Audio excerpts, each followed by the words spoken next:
রব্বিকুম রাহমা, আমি আল্লাহ জানিয়ে দিলাম, আমি আল্লাহ যে আইনগুলো তৈরি করেছি বান্দার জন্য, এই আইনগুলো আমি আল্লাহ পাক আমার বান্দার জন্য সহজ থেকে সহজ করেছি, এবং আমি আল্লাহ আমার বান্দার উপরে অনুগ্রহ এবং দয়া প্রদর্শন করেছি। জোরে বলুন সুবহানাল্লাহ। সামনে রমাদান মাস আসতে চলেছে। এই পবিত্র রমজান মাস সম্পর্কে ধারাবাহিকভাবে আলোচনা উপস্থাপন করব ইনশাল্লাহ। আল্লাহ পাক যতটুকু আমাকে তৌফিক দিবেন ততটুকু আপনাদের সামনে উপস্থাপন করব। আল্লাহ পাক যেন এই নসিহত মাধ্যম দিয়ে আল্লাহ পাক যেন গোটা জাতিকে হেদায়েত মুক্ত করেন। সকলে বলুন আল্লাহুম্মা আমিন। একটা জিনিস মাথায় রাখবেন, মাহে রমজান মাস আসছে, অনেক মানুষের কথা হবে কি জানেন, অনেকেই ভাববেন যে আল্লাহ পাক বান্দার প্রতি চাপিয়ে দিয়েছে মাহে রমজান মাস।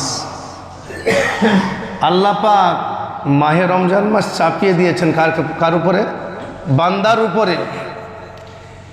সকাল থেকে সন্ধ্যা পর্যন্ত উপোস থাকা, এটা আল্লাহর পছন্দের কাজ, পছন্দের আমল কি করে হতে পারে? এই আমল আল্লাহ পাকের গাজওয়ারি সহ্য হয় না, এমনও মূর্খ আছে না নেই সমাজে? আছে। সকাল থেকে সন্ধ্যা পর্যন্ত উপোস থাকা যায়। ইনজিল বলছে খাবার দে, খাবার যা, আল্লাহ বলছে না খাবিস না, খাস না, খাওয়া যাবে না আমার হুকুম। এটা আল্লাহ কি রকম হুকুম জেনে রেখে দিন। আল্লাহ পাক কোনো হুকুমটা নিরর্থকভাবে হুকুম দেন নাই, বেকারভাবে দেন নাই, অযথা হুকুম দেন নাই। প্রত্যেকটা হুকুমের মধ্যে একটা আল্লাহ পাকের উদ্দেশ্য থাকে। আল্লাহ পাক বান্দাকে যখন যেটা হুকুম দেন, আদেশ করেছেন, আদেশটা আমাদের কর্মের জন্যই করেছেন। আমরা যে আমল করছি সেই আমলটা আল্লাহ পাক নিজের দিকে ঘুরিয়ে দিয়েছেন। যেমন সহজভাবে আপনাদের সামনে উপস্থাপন করি। আদম আলাইহিসসালাম থেকে নিয়ে আজ পর্যন্ত যত নবী এসেছেন তার উম্মতেরা নিত্য নতুন আইন তৈরি করেছে। নিত্য নতুন আইন তৈরি করেছে কীরকমভাবে? মানুষ মারা গেছে, তার শোক পালনের জন্য উপোস থাকা শুরু করেছে। উপোস থেকেছে 2 দিন 4 দিন 5 দিন। কার জন্য? ওই যে মায়েত মারা গেল, মানুষটা মারা গেল, তার জন্য উপোস, শোক পালন। কিভাবে? না খেয়ে থাকা। মানুষ আস্তে আস্তে এটাকে ঘুরিয়ে নিয়ে আবার আপনার মানুষের নামে, মানুষ রোগে পড়েছে, মানুষের নামে পশু বলি দেওয়া শুরু করেছে। যেমন হিন্দুরা বলি দেয়, দেখেন না, হিন্দুরা পশু বলি দেয় কার নামে?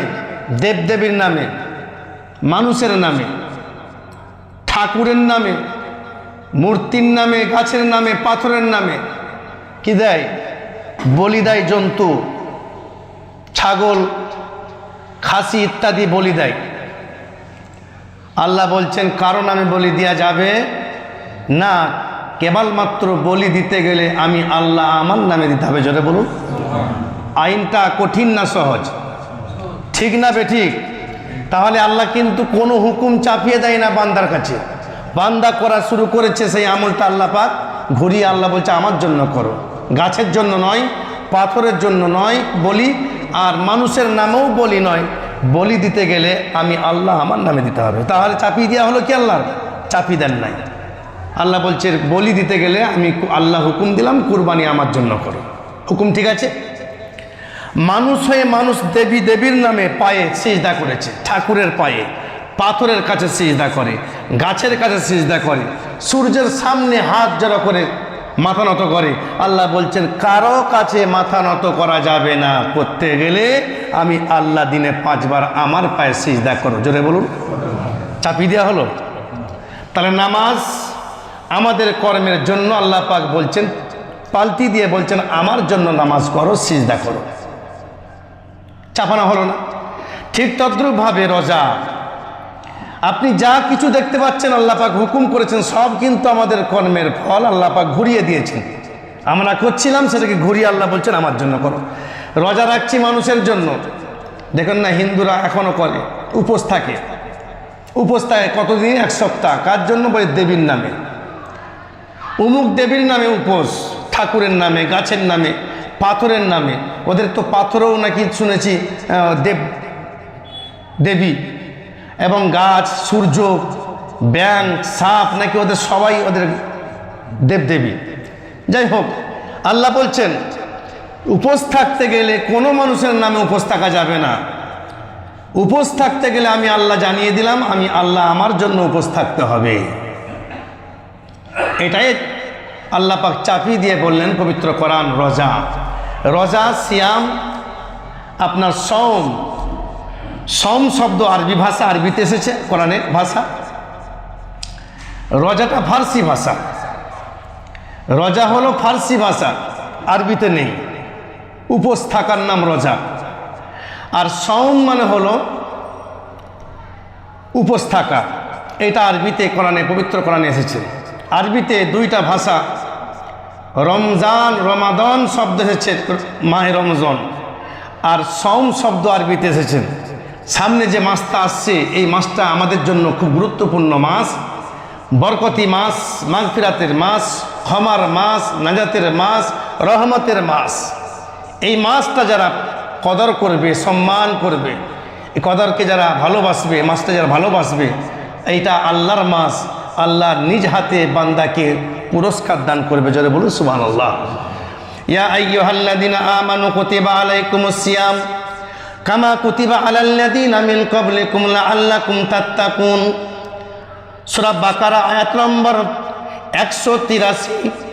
আল্লাহ পাক জবানে জানিয়ে দিলেন, ইয়া আইয়ুহাল্লাযীনা আমানু কুতিবা আলাইকুমুস সিয়াম কামা কুতিবা আলাল্লাযীনা মিন ক্বাবলিকুম লাআল্লাকুম তাত্তাকুন। হে ঈমানওয়ালারা, হে বিশ্বাসীরা, আমি আল্লাহ জানিয়ে দিলাম কুতিবা আলাইকুমুস সিয়াম, তোমাদের প্রতি, কুতিবা আলাইকুমুস সিয়াম, তোমাদের উপরে আমি আল্লাহ রোজা ফরজ করেছি, সিয়াম ফরজ করেছি। কামা কুতিবা আলাল্লাযীনা মিন ক্বাবলিকুম, যেমনভাবে তোমাদের পূর্বেকার যত আম্বিয়া কেরাম, নবীগণেরা আগমন করেছিল, তাদের উপরেও রোজা ফরজ করা হয়েছিল। জোরে বলুন সুবহানাল্লাহ। এর দ্বারাই বোঝা গেল মাহে রমজান মাসের রোজা কিন্তু নতুন হুকুম নয়, নতুন বিষয় নয়, নতুন আদেশ নয়। এই আদেশটা, এই হুকুমটা সরাসরি আল্লাহ পাকের তরফ থেকে আজ থেকে হাজার হাজার বছর পূর্বে বাবা আদম আলাইহিস সালাতু ওয়াস সালাম থেকে শুরু করে শ্রেষ্ঠ নবী, আমার নবী, আপনার নবী, দিন দরদি নবী, উম্মত দরদি নবী আমার জনাবে মুহাম্মদুর রাসূলুল্লাহ সাল্লাল্লাহু আলাইহি ওয়াসাল্লাম পর্যন্ত সব পয়গম্বরের জন্য আল্লাহ পাক এই সিয়াম, রোজা রাখা নিয়ম প্রথা আল্লাহ ফরজ করেছিলেন, তাই না? কোরআন হুকুম দিলেন কামা কুতিবা আলাল্লাযীনা মিন ক্বাবলিকুম, যেমনভাবে পূর্বেকার সমস্ত নবীগণেদের জন্য রোজা ফরজ করা হয়েছিল। তাহলে রোজার বিধান কিন্তু আমাদের জন্য খাস নয়, প্রত্যেক নবীর জন্য আল্লাহ পাক আদেশ করেছিলেন। এখন প্রশ্ন, এই সামান্য একটা আয়াত আমি তরজমা করি নাই, মাত্র একটা আয়াতের কিছু অংশ আমি তরজমা করেছি। ইয়া আইয়ুহাল্লাযীনা আমানু, হে ঈমানওয়ালারা, তোমাদের উপর রোজা ফরজ করা হয়েছে যেমনভাবে তোমাদের নবী পয়গম্বরদের উপরে রোজা ফরজ করা হয়েছিল। এতটুকুই এই জুম্মার বায়ান, আমার ভূমিকা। আসুন, ঈমানওয়ালাদেরকে আল্লাহ পাক বলছেন আমরা সবাই কি ঈমানদার তো নাকি গো? ঈমানদার তো। তারা আল্লাহকে বিশ্বাস করে, নবীকে বিশ্বাস করে, জান্নাত বিশ্বাস করে, জাহান্নাম বিশ্বাস করে, রসুলদেরকে বিশ্বাস করে, জান্নাত জাহান্নাম বিশ্বাস করে, আল্লাহর সিফতি নাম ফেরেশতাদেরকে বিশ্বাস করে। এদেরকে আল্লাহ পাক ঈমানওয়ালা বলে ঘোষণা করেছেন। আমরা সবাই তো বিশ্বাস করি। এখন আসুন, রোজা কিন্তু আল্লাহ পাক আমাদের প্রতি চাপিয়ে দেন নাই। আল্লাহ পাক অন্যায় আচরণ করতে চান না বান্দার উপরে, বান্দার জন্য অন্যায় আচরণ করতে চায় না। মানুষ বলে যে আল্লাহ পাক কেমন আদেশ করেছেন, সকাল থেকে নিয়ে সুবে সাদেক থেকে নিয়ে সন্ধ্যা পর্যন্ত পানি, খাবার কিছু খাওয়া যাবে না, খাবারকে দেখতে হবে, দেখা যাবে, খাবার নাড়াচাড়া করা যাবে, লোভনীয় খাবার, সুস্বাদু খাবার সব করতে পারবে, কিন্তু আমি আল্লাহ জানিয়ে দিলাম খবরদার খবরদার, এই মুখের সামনে জিভের মধ্যে তুমি স্পর্শ করতে পারবে না। এটা আল্লাহ পাকের চাপানো, এটা আল্লাহ পাকের আইন। খুব কঠিন আইন, খুব কঠিন। মানুষ বলে কি না, আল্লাহ রাব্বুল আলামিন জানিয়ে দিলেন না রে না বান্দা, আমি আল্লাহ জানিয়ে দিলাম এই আইনটা কিন্তু কঠিন নয়, এই আইনটা কিন্তু কঠিন নয়। যখন দেবদেবীর নামে তোমরা উপোস থাকো, যখন তোমরা পাথরের নামে উপোস থাকো, যখন তোমরা গাছের নামে উপোস থাকো, তখন সেটা কঠিন হয় না। আমি আল্লাহ যখন সকাল থেকে সন্ধ্যা পর্যন্ত আইন তৈরি করে দিয়েছি, আমার জন্য রোজা রাখতে হবে, আমার জন্য উপোস থাকতে হবে। তোমরা এক শ্রেণীর মানুষ এটা দাবি করো যে আল্লাহ পাক এই আইনটা আমাদের জন্য কঠিন করে দিয়েছে। না না না না, আমি আল্লাহ জানিয়ে দিলাম যালিকা তাখফীফুম মির রাব্বিকুম ওয়া রাহমাহ। আল্লাহ পাক জানিয়ে দিলেন, ওরে বান্দা আমি আল্লাহ জানিয়ে দিলাম যালিকা তাখফীফুম মির রাব্বিকুম ওয়া রাহমাহ। আমি আল্লাহ জানিয়ে দিলাম, আমি আল্লাহ যে আইনগুলো তৈরি করেছি বান্দার জন্য, এই আইনগুলো আমি আল্লাহ পাক আমার বান্দার জন্য সহজ থেকে সহজ করেছি, এবং আমি আল্লাহ আমার বান্দার উপরে অনুগ্রহ এবং দয়া প্রদর্শন করেছি। জোরে বলুন সুবহানাল্লাহ। কার ঘোষণা? আল্লাহ পাক বললেন সহজ থেকে সহজ আইন করেছি, আর ওয়ারাহমা দয়া প্রদর্শন করেছি বান্দার জন্য। কীরকম কথা? সারাদিন উপোস থাকতে হবে, আবার আল্লাহ বলছেন সহজ। প্রশ্ন আছে না নেই? আইনটা কঠিন, আইন খুবই কঠিন। রোজা রাখতে হবে, খাওয়া যাবে না, উপোস থাকতে হবে, অন্তরকে শুকনো রাখতে হবে, জবানকে বন্ধ রাখতে হবে। কিন্তু এরপরও আল্লাহ বলছেন যালিকা তাখফীফুম মির রাব্বিকুম ওয়া রাহমাহ, বান্দা তোমাদের জন্য আমি এই আইনগুলোকে সহজ করেছি এবং অনুগ্রহ করেছি এবং দয়া প্রদর্শন করেছি তোমাদের জন্য। আল্লাহর দয়া। আসুন খুলে দেখি আল্লাহ পাক কতটুকু আমাদের জন্য দয়া করেছেন। নবীরা কেমন রোজা রাখতেন? নবীরা রোজা রাখতেন, আল্লাহ পাকের আইন মানতেন। প্রত্যেক নবীরা তাদের আইন ছিল সকাল নয়, সন্ধ্যা থেকে 1-2 ঘন্টা পর থেকে নিয়ে সারা রাত এবং সারা দিন, এক কথায় 24 ঘন্টার কিছু কয়েক ঘন্টা বাদ নবীদের রোজা ফরজ করা হয়েছিল। সন্ধ্যার পর থেকে 1-2 ঘন্টা খাবার খাবে, স্ত্রীর সঙ্গে সহবাস করবে, বাকি টাইমটা 1-2 ঘন্টা পরে রোজা বন্ধ হয়ে গেল, আর খেতে পাবে না, আর কথাবার্তা বলতে পারবে না, স্ত্রীর সঙ্গে সম্পর্ক করতে পারবে না। অ্যাকচুয়ালি এক কথায় 24 ঘন্টার 2-1 ঘন্টা বাদ দিয়ে এক কথায় 22 ঘন্টা কম বেশি নবীদের জন্য রোজা রাখা ফরজ ছিল। কত ঘন্টা গো? আমাদের কত? আমাদের 14 ঘন্টা খুব জোর হায়েস্ট। হালকা হয়েছে না সহজ কঠিন হয়েছে? আইনটা বিধানটা হালকা না কঠিন? আপনি বুঝতে পারছেন না? আসুন আল্লাহ রাব্বুল আলামিন পাক জবানে জানিয়ে দিলেন, পবিত্র কোরআন আল্লাহ পাক জানিয়ে দিলেন মারিয়াম আলাইহিস সালাতু ওয়াস সালাম, আল্লাহ পাক ঈসা পয়গম্বরকে আল্লাহ পাক বিনা বাপের মারিয়াম আলাইহিস সালামের গর্ভে ঈসা পয়গম্বরকে আল্লাহ দান করেছিলেন। লম্বা ইতিহাস আপনাদেরকে বলতে চাই। মারিয়াম আলাইহিস সালাম বাইতুল মুকাদ্দাসের পাশে যখন জিবরাইলের দেওয়া ফুক দেওয়া এই ফুকের কারণে পেটে বাচ্চা এসে গেছিল। মারিয়াম আলাইহিস সালাম 1 মাস 2 মাস 3 মাস 4 মাস 5 মাস 7 মাস দেখলো আস্তে আস্তে পেটে বাচ্চা বড়, কোনো স্বামী নেই, বিনা স্বামীতে বাচ্চা পেটে। আল্লাহ পাক আদেশ করলেন, মারিয়াম রে তুমি চলে যাও বাইতুল মুকাদ্দাস থেকে দূরবর্তী কোনো স্থানে। মারিয়াম আলাইহিস সালাম পেটে সন্তান নিয়ে, মাথা চেহারা ঢেকে নিয়ে গ্রাম থেকে বেরিয়ে চলে গেলেন দূরবর্তী একটা ময়দান এলাকায় চলে গেলেন। আল্লাহ পাক বললেন, মারিয়াম রে, এই যে শুকনো গাছটা দেখতে পেয়েছো, এই গাছের গোড়ায় তুমি বিশ্রাম করো।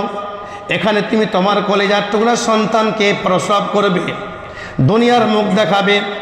মারিয়াম আলাইহিস সালাম চিন্তায় চিন্তিত হইয়া, বিনা বাপে বিনা স্বামীতে আমার গর্ভে সন্তান, আমার এলাকার মানুষ আমাকে লাঞ্ছিত অপদস্থ করবে, লজ্জায় মুখ দেখাতে পারবে না। মারিয়াম পয়গম্বর মনের মধ্যে কষ্ট নিয়া মারিয়াম আলাইহিস সালাম শুকনো খেজুর গাছের নিচে মন মারা হয়ে বসে বললেন। ঈসা পয়গম্বর ভূমিষ্ঠ হয়ে গেল। ঈসা পয়গম্বর যখন ভূমিষ্ঠ হয়ে গেল, ওই সময় আল্লাহ পাক মারিয়ামকে বললেন, মারিয়াম রে, তুমি তোমার উপরের দিকে তাকিয়ে দেখো। মারিয়াম পয়গম্বর তাকিয়ে দেখলেন শুকনো গাছ। শুকনো গাছ তো কোনো খেজুর নাই। ডেলিভারি হওয়ার পরে মেয়েদের খিদে লাগে কিনা? আল্লাহ পাক মারিয়াম পয়গম্বরের জন্য শুকনো খেজুর গাছে তাজা তাজা খেজুর আল্লাহ পাক ব্যবস্থা করলেন। আল্লাহ পাক বলেন, হে মারিয়াম, দেখো তোমার এই পিছনের দিকে তাকিয়ে দেখো, শুকনো নালা, শুকনো খালের মধ্যে পানি নাই। তোমার জন্য আমি আল্লাহ তাজা সুন্দর পানির ব্যবস্থা করে দিলাম।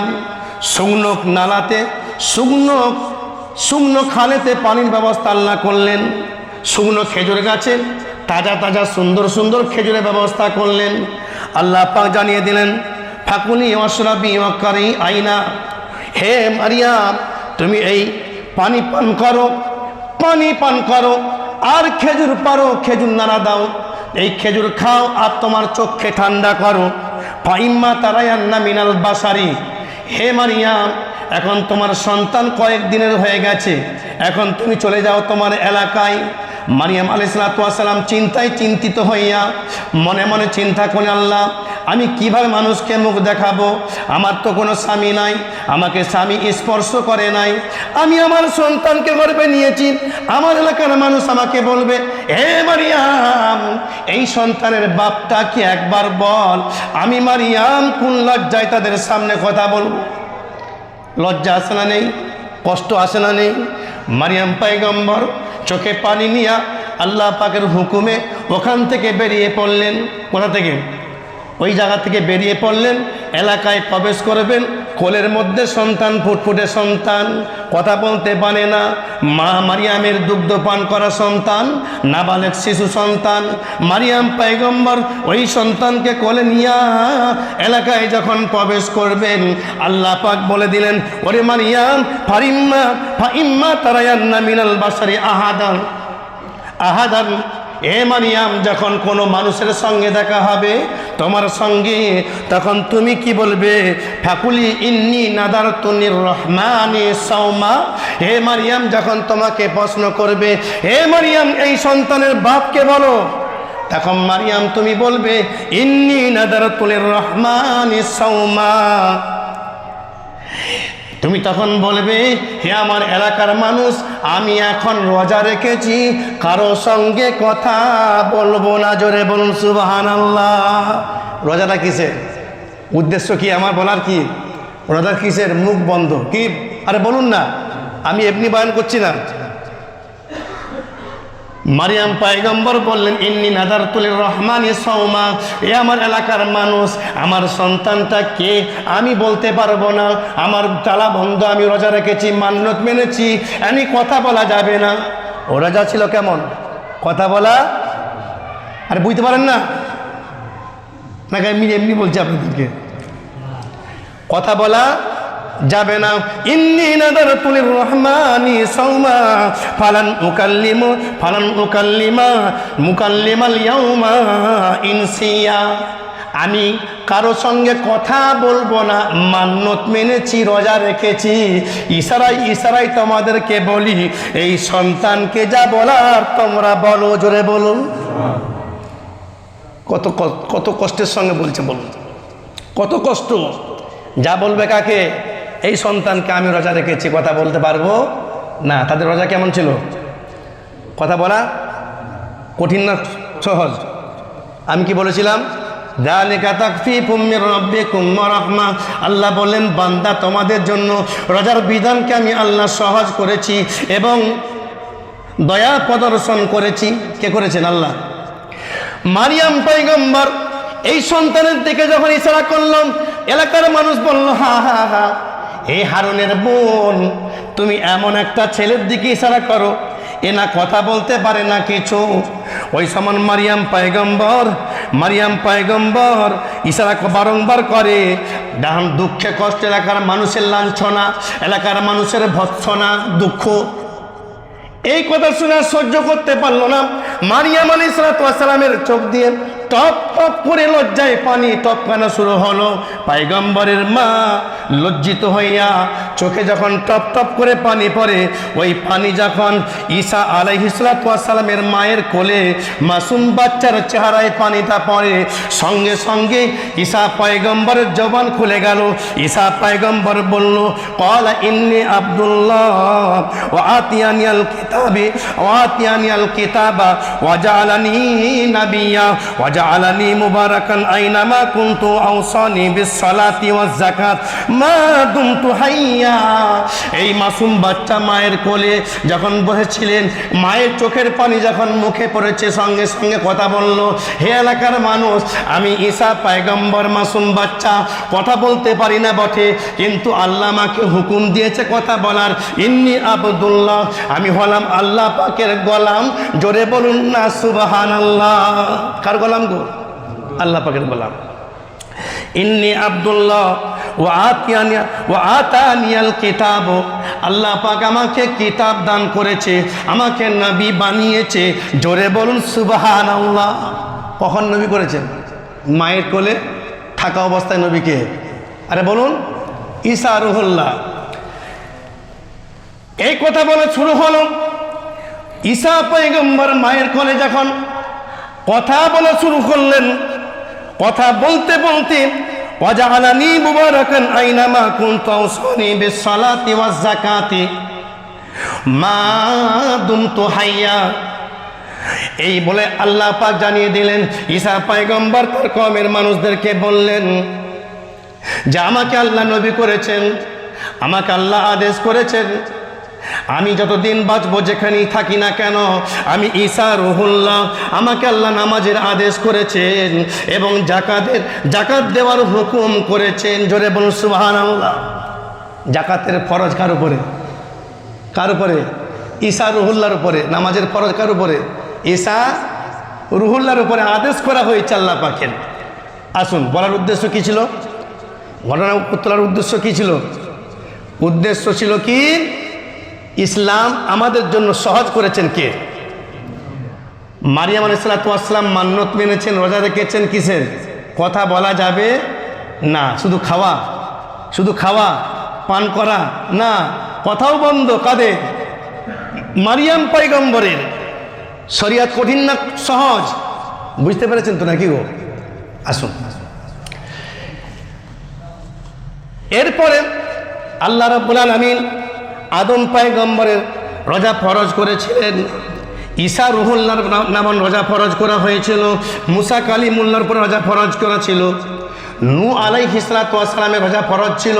হাদিসের মধ্যে পাওয়া যায়, ইবনে মাজাহ শরীফের হাদিস, আল্লাহর নবী বললেন, নূহ আলাইহিস সালাম 10ই জিলহজ দিন, একদিন 10ই জিলহজ দিন, সারা বছরে 365 দিনে এক বছর হয়, 365টা দিনের মধ্যে একদিন তিনি খাবার খেয়েছেন, আর 364টা দিন নূহ আলাইহিস সালাম আল্লাহর জন্য রোজা পালন করেছে। জোরে বলুন সুবহানাল্লাহ। কতদিন? 364। একদিন বাদ দিলে ওই দিনটা কোন দিন? ওইটা হলো 10ই জিলহজ। কখন থেকে রোজা? সন্ধ্যা থেকে নিয়ে পরের দিন সন্ধ্যা পর্যন্ত 1 ঘন্টা খাবার টাইম, বাকি সব রোজা। কথাও বন্ধ, খাওয়াও বন্ধ, সব বন্ধ, তাই কিনা? নূহ আলাইহিস সালাম সারা বছরে একদিন 10ই জিলহজ দিন বাদ দিয়ে সারা বছর রোজা পালন করেছেন। আইনটা, বিধানটা কঠিন ছিল না সহজ ছিল? কঠিন নয়? কঠিন ছিল। প্রত্যেক নবী, মুসা কালিমুল্লাহ, ঈসা রুহুল্লাহ, ইব্রাহিম খলিলুল্লাহ, জাকারিয়া আলাইহিস সালাতু ওয়াস সালাম, প্রত্যেক নবীরা আইয়ামে বীজ, আল্লাহর নবী বলেন প্রত্যেক নবীরা কম বেশি নবী আইয়ামে বীজ 14, 15, 16 এই মাসের প্রত্যেকটা মাসে 3টে করে রোজা রাখতো। একে আরবিতে বলা হয় আইয়ামে বীজ। মুসা কালিমুল্লাহর উপরে রোজা ফরজ ছিল 1 মাস, সেটাকে বাড়িয়ে তার উম্মতের মানুষেরা 60টা দিন রোজা রাখা নিজের জন্য ফরজ বানিয়েছিল। শুনেছেন কিনা? বলা হয়েছিল না? আমরা কিন্তু রোজা বানাই না। আল্লাহ বলছেন বান্দারে, বছরে একটা মাস রোজা ফরজ করলাম আমি আল্লাহ রাব্বুল আলামিন। তাও এমনভাবে ফরজ করেছি, রোজার বিধানটা হলো নবীদের মতো নয়, রোজার বিধানটা হলো খুব সহজ। যদি বলি কেমন সহজ? অনেকটাই সহজ। শুধু রোজা কেন, আপনি দেখবেন আমাদের জন্য আল্লাহ পাক বিধান সহজ করেছেন। আমরা নামাজ পড়ি, মুসা আলাইহিস সালাতু ওয়াস সালামের কওমের মানুষেরা যখন রোজা নাপাক হয়ে যেত, নাপাক হয়ে যাবার পরে তাদের নাপাকের জায়গা কাঁচি দিয়ে, ছোরা দিয়ে কেটে ফেলতে হতো। পানি দিয়ে ধৌত করলে উজু হতো না, পবিত্র হতো না। চামড়ায় যদি নাপাক লাগতো, চামড়াটা কেটে ফেলে দেওয়া হতো। জামার উপরে নাপাক লাগলে ওই জামাটা কেটে ফেলতে হতো, তবেই হতো পবিত্র। কিন্তু আল্লাহ পাক জানিয়ে দিলেন, হে আমার নবীর উম্মাতিরা, আমি আল্লাহ জানিয়ে দিলাম, ইয়া আইয়ুহাল্লাযীনা আমানু ইযা কুনতুম ইলাস সালাতি ফাগসিলু উজুহাকুম ওয়া আইদিয়াকুম ইলাল মারাফিকি ওয়ামসাহু বিরুসিকুম ওয়া আরজুলাকুম ইলাল কাবাইন ওয়াইন কুনতুম জুনুবান ফাত্তাহারু ওয়াইন কুনতুম মারদা আও আলা সাফারিন আও জাআ আহাদুম মিনকুম মিনাল গায়তি আও লামাসতুমুন নিসা ফালাম তাজিদু মাআন ফাতায়াম্মামু সাঈদান তাইয়্যিবা। আল্লাহ জানিয়ে দিলেন, হে আমার নবীর উম্মাতিরা, আমি আল্লাহ জানিয়ে দিলাম, মুসা আলাইহিস সালামের মানুষেরা নাপাক হয়ে গেলেন, তাদের চামড়া কেটে দিত, জামা কাটিং করত, কেটে ফেলে দিয়ে পবিত্র হতো। কিন্তু আমি আল্লাহ জানিয়ে দিলাম, যখন তোমরা পবিত্র হতে চাও, যখন তোমরা নামাজে দাঁড়াবে, ইয়া আইয়ুহাল্লাযীনা আমানু, যে হে ঈমানওয়ালারা, যখন ইযা কুনতুম ইলাস সালাত, যখন তোমরা নামাজে যাবে, নামাজে যাওয়ার আগে ফাগসিলু উজুহাকুম, তোমাদের চেহারা মুখমণ্ডল ধৌত করে নেবে এবং তোমাদের 2 হাত পর্যন্ত ধৌত করে নেবে, মাথা মসা করে নেবে, পায়ের টাকনু পর্যন্ত ধৌত করে নেবে। যদি পানি না পাও, আমি আল্লাহ জানিয়ে দিলাম, যদি পানি না পাও ফালাম তাজিদু মান, যদি পানি না পাওয়া যায় মাটি দিয়ে ঘষে পবিত্র হয়ে যাবে। জোরে বলুন, সহজ না কঠিন? হ্যাঁ, সহজ না কঠিন? আল্লাহ বলছেন, যালিকা তাখফীফুম মির রাব্বিকুম ওয়া রাহমা, হে আমার নবীর উম্মাতিরা, আমি আল্লাহ তোমাদের জন্য আমার বিধানগুলিকে আমি আল্লাহ সহজ করে আমি আমার দয়া প্রদর্শন করে দিয়েছি। জোরে বলুন সুবহানাল্লাহ। কথা বুঝতে পেরেছেন? তাহলে আজকের বয়ান কি হলো? তাও শেষ হলো না। আজকের বয়ান বুঝতে পারলাম আল্লাহ পাক শরীয়তকে সহজ করেছে কাদের জন্য? আমাদের জন্য, উম্মতে মুহাম্মাদির জন্য। এরপরে কেউ বলবেন যে রোজা রাখা কষ্ট, নামাজ পড়া কষ্ট, কেউ বলবেন পবিত্র হতে গেলে চামড়া কাটতে হবে, বলবেন কেউ জামা কাটতে হবে, কি করতে হবে? পানি না পাওয়া গেলে মাটি তায়াম্মুম করে পবিত্র হওয়া যায়। এই বিধানটা আল্লাহ পাক সহজ করেছেন না কঠিন? সহজ। বাকি আগামী জুম্মা থেকে ইনশাআল্লাহ ধারাবাহিকভাবে সূরা বাকারার 183 নম্বর আয়াত থেকে নিয়ে রোজা সম্পর্কে ধারাবাহিকভাবে বিস্তারিত আলোচনা করব ইনশাআল্লাহ।